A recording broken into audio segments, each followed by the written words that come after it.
successors of Freud, Winnicott, for example, they emphasized another process that contributes to this distinction between reality and fantasy, and external and internal. And this process that has been emphasized by Winnicott and others is that external reality resists fantasized destruction. Now that sounds very childish.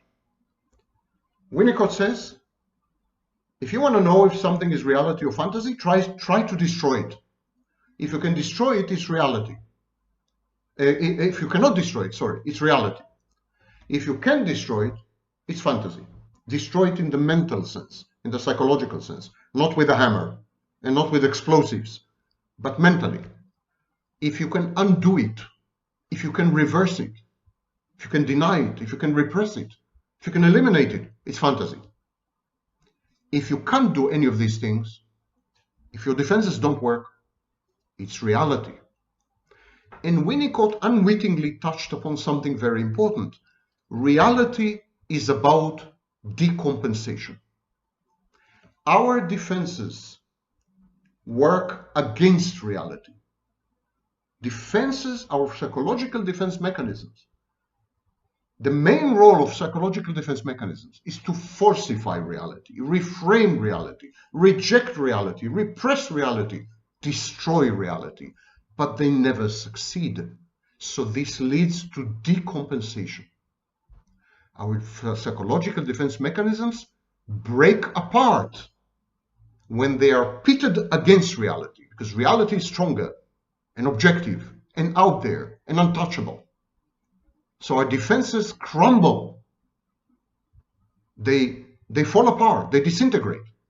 A process known as decompensation. And that's why I said in an interview, the interview with Michel Paradise, I said, to accept reality is to accept decompensation. To accept reality is to accept pain, loss, shame. Reality is this. Reality is our inability to defend against it. It's very hurtful, and it is comprised of losses, object losses and real losses. And there's nothing we can do about it. That's Winnicott's insight. Nothing we can do about it. Reality, externality can be discovered by its capacities to resist the subject's destructiveness. This confers upon the analysis of negative transference a preponderant role in treatment, but I will not go into it right now. What about sex? Isn't sex or sexualization the bridge between the internal and the external? Isn't this the secret power of sex? Sexualizing cognitions, sexualizing thought, is a process that we observe in many mental health mental illnesses, and mental health conditions. For example, in obsessional neurosis, we observe the sexualization of thought. These people derive sexual pleasure from the thinking process, from the content of the thought. The process of thinking itself is sexualized. The act of thinking becomes sex in obsessional neurosis. So achieving the result of thinking, of the thought, is experienced as arousal, sexual satisfaction. The thought is endowed with the power of action, and this is known as omnipotence of thought. You don't need to have sex, you just need to think of having sex, and you are sexually gratified. You're aroused. And this is an example of how even sex, which is 100% action and 100% thought and 100% emotion, it's everything. Sex is the ultimate act. Even sex can be converted or reduced into magical thinking, where thought equals action.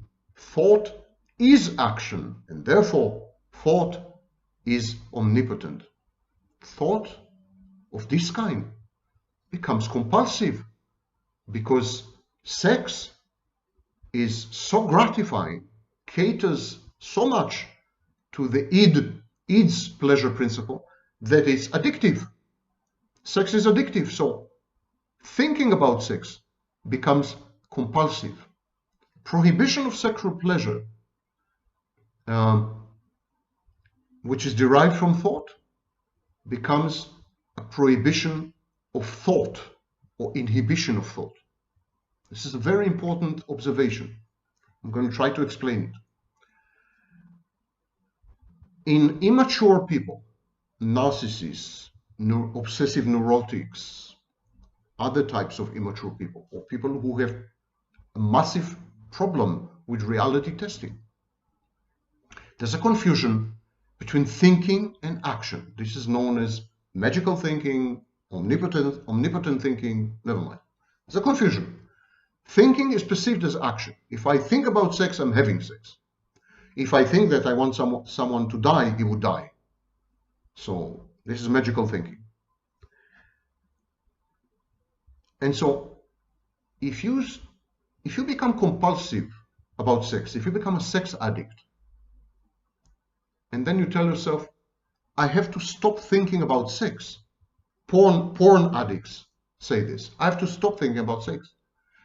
The problem then becomes that because thinking is identified with action, when you try to inhibit or prohibit the sexual pleasure that comes from thinking, you prohibit the thinking itself. So whenever an individual with impaired reality testing is trying to prohibit the outcomes of his internal world, he prohibits the internal world itself. I'm going to repeat this a third time because this is a very crucial insight. You're a narcissist, you're psychotic, you're obsessional, neurotic, whatever. And your reality testing is impaired. You can't tell the difference between reality and fantasy. So most of your life you spend in fantasy. It's safer, it's more efficacious. You're immured and immersed in fantasy. Okay? Everything that happens in your fantasy.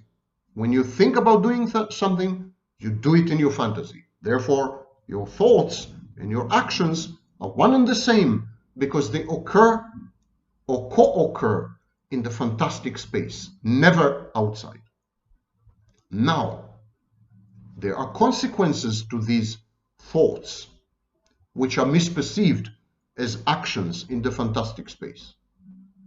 For example, if you think about sex, it is misperceived as sex, and you have the pleasure of having had sex, and you develop an addiction. So, if you try to eradicate the consequences of your thoughts, for example, the sexual pleasure that comes out of thinking about sex, you're going to inhibit the thinking about sex.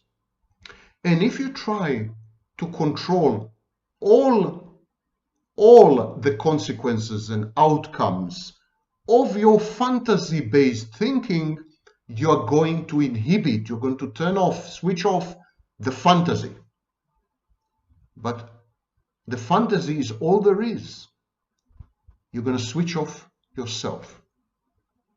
Trying to eliminate the consequences of fantastic thinking, autistic thinking, dereistic thinking, trying to eliminate the consequences of fantastic thinking, which is misperceived as fantastic action.